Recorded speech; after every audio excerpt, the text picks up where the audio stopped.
Kasi lake dun sa kabilang. Pwede rin daw.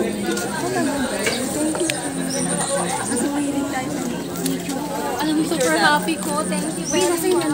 Dahil mo na lang sa asawa mo. Sabi ko, akala mo, hindi na naman nasama si Jay kasi hindi sumama si Janet. Dito ba tayo? Dito daw?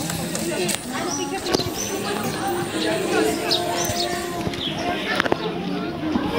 So mga idol, bali ito po yung magiging sakayan nyo, bangka.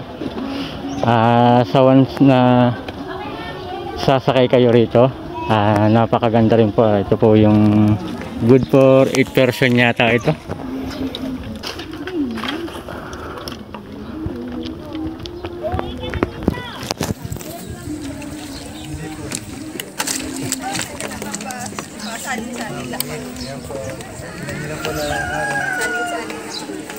Roland.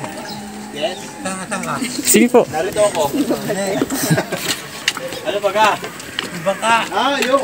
Teka muna, dito ka na habang nagkaganya. Huwag ka muna umalis dyan. Niloloko mo ko. Saan ka? Niloloko mo ko. Tatang mo. Nasaan ako? Hindi, ito ang bangka mo.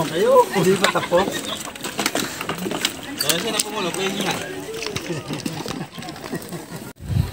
Mga idol, kayo ba ay naghahanap ng tahimik at magandang pasyalan na siguradong mag-i-enjoy kayo? Subukan nyo itong Pandin Lake at sinasabi ko na isa ito sa pinaka the best para sa inyo mga idol. Dito lang ito sa San Pablo, Laguna, na kung saan ay ang dami rin ditong pumupunta mga idol. Sa mga nagbabanding-banding dyan, mga family, sulit ang inyo sakay dito dahil sa pagsakay ninyo mga idol ay may package na rin kayong mga pagkain. Depende na rin kung ano pang mga i-additional ninyo na wala sa package sa pagkain nyo. Pero masasabi ko mga idol na sulit at mag-enjoy kayo rito. Kaya itry nyo na mga idol ang Pandin Lake.